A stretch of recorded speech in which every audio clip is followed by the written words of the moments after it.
ساری کائنات رسول کے قدموں میں اور رسول ابو بکر کے دروازے پر، صدیق اکبر کے دروازے پہ دستک ہوئی، دروازہ کھٹکھٹایا گیا۔ حضرت عائشہ کی غمزدہ ماں نے ڈوبی ہوئی آواز میں پوچھا، من بالباب، کون ہے؟ ہمارا دروازہ کھٹکھٹانے والا کون ہے؟ بس چھوڑ دو ہمیں اپنے حال پر، ہمیں کیوں ستاتے ہو، ہمیں کیوں تڑپاتے ہو، ہمیں اپنے حال پہ رہنے دو۔ باہر سے کوثر و تسنیم میں دھلی ہوئی آواز بلند ہوئی، ابو بکر کے گھر والوں دروازہ کھولو نا، تمہارے دروازے پہ آسمان رسالت کا سراج منیر آیا ہے، عبداللہ کا یتیم آیا ہے، محمد عربی آئے ہیں، دوڑتی ہوئی آئی ہے۔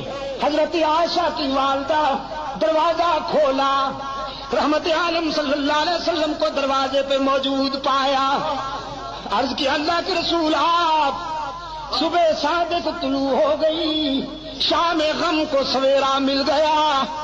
رحمت عالم صلی اللہ علیہ وسلم نے فرمایا باقی باتیں بعد میں، پہلے یہ بتاؤ میری عائشہ کہاں ہے؟ عائشہ کہاں ہے؟ اور حضرت عائشہ فرماتی ہیں میں اپنی والدہ اور اپنے آقا کے الفاظ سن رہی ہوں، میرے دل نے تقاضا کیا کہ اٹھوں اور دامن رسول سے چمٹ کر جی بھر کے رو لوں، سارے دل کا بوجھ اتار دوں، لیکن پھر میرے ضمیر نے میرے قدم روک لیے۔ کہاں جاتی ہو؟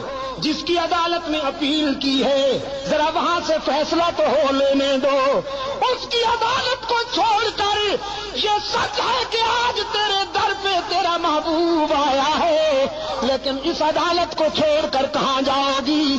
ماں نے عرض کیا اللہ کے رسول میری بیٹی تو اسی دن سے آنسو میں ڈوب چکی ہے، بولتی بھی نہیں، کسی بات کا جواب بھی نہیں دیتی، مصلی پہ سجدے میں روتی رہتی ہے۔ رحمت عالم صلی اللہ علیہ وسلم قریب آئے، عرض فرمانے لگے عائشہ آج اپنی صفائی میں جو کچھ کہنا چاہتی ہو کہو، سننے کے لیے آیا ہوں۔ حضرت عائشہ فرماتی ہیں میرے آقا اشکو بسی و حزنی اللہ، آج میرا وہی حال ہے جو ابو یوسف کا تھا۔ فرماتی ہیں میرے غم و حزن کا یہ عالم کہ یعقوب علیہ السلام کا نام ہی بھول گیا، ابو یوسف کہہ کر گزارا کیا۔ آقا میں آج کیا کہوں بھی تو لوگ نہیں مانیں گے، جو کچھ کہنا چاہتی تھی علیم بذات الصدور کو کہہ بیٹھی ہوں اور اسی کے فیصلے کی انتظار کر رہی ہوں۔ وہ یوسف پر الزام کی صفائی دینے والا ہے، وہ موسیٰ پر الزام کی صفائی دینے والا ہے، وہ عیسیٰ پر حضرت مریم پر لگائے جانے والے الزام کی برات کرنے والا ہے۔ آج ابو بکر کی بیٹی بھی اسی کے دروازے پہ رو رہی ہے، میں نے جو کچھ کہنا تھا اسی کو کہہ بیٹھی ہوں۔ رحمت عالم نے فرمایا عائشہ میں بھی اسی کے فیصلے کا منتظر ہوں، اس لیے کہ تیرے بیٹے نے تیری مثل سپریم کورٹ میں بھیج دی تھی، عمر نے تیرا کیس اللہ کی عدالت میں بھیج دیا ہے، میں بھی اسی کے فیصلے کا منتظر ہوں۔ صدیقہ فرماتی ہے میں نے سوچا وہ بڑا بے نیاز ہے، نہ معلوم کب فیصلہ آئے گا، یہ تو معلوم ہی نہیں تھا مجھے کہ ہمیں میدان و ہمیں گو۔ حضور بیٹھے، چہرے پر وہ پسینے کی بوندیں چمکنے لگی جو وحی کے وقت ہوا کرتی تھی، چادر اوڑھ لی اور جسد اطہر پر وہ کپ کپی طاری ہو گئی جو وحی کے وقت ہوا کرتی تھی۔ میں سمجھ گئی کہ کال مل گئی ہے، رابطہ قائم ہو گیا ہے، کانپتی ہوئی اٹھ بیٹھی، دیکھوں فیصلہ کیا ہوتا ہے۔ ماں بھی قریب آ بیٹھی ہے۔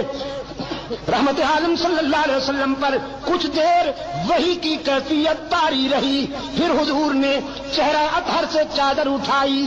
حضرت عائشہ فرماتی ہیں میں نے غور سے چہرہ رسول کو پڑھا اور رسول کے چہرے پر نظر پڑتے ہی میرے ضمیر نے مجھے بشارت دی، عائشہ مبارک ہو تو کیس جیت گئی، تیری شام غم ختم ہو گئی۔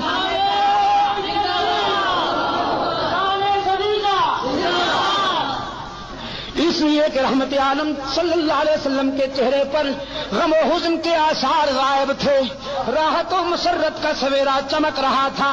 چادر ہٹاتے ہی رحمت عالم صلی اللہ علیہ وسلم نے فرمایا، عائشہ مبارکباد دیتا ہوں، اے صدیق کی بیٹی، تیرے مقدر کا کون مقابلہ کرے کہ موسیٰ پر الزام لگے تو ایک عورت وکیل صفائی بنتی ہے، یوسف پر الزام لگے تو ایک لڑکا وکیل صفائی بنتا ہے، مریم پر الزام لگے تو عیسیٰ بچہ وکیل صفائی بنتا ہے، لیکن ابو بکر کی بیٹی یہ تیرا مقدر ہے کہ جب منافقین نے تجھ پر تنقید کی تو خود رب العالمین وکیل صفائی بن گیا، خود رب نے تیرے کیس میں وکالت کی ہے۔ اور قرآن اترا، الخبیثات للخبیثین والخبیثون للخبیثات والطیبات للطیبین والطیبون للطیبات اولئک مبرؤون مما یقولون لهم مغفرۃ ورزق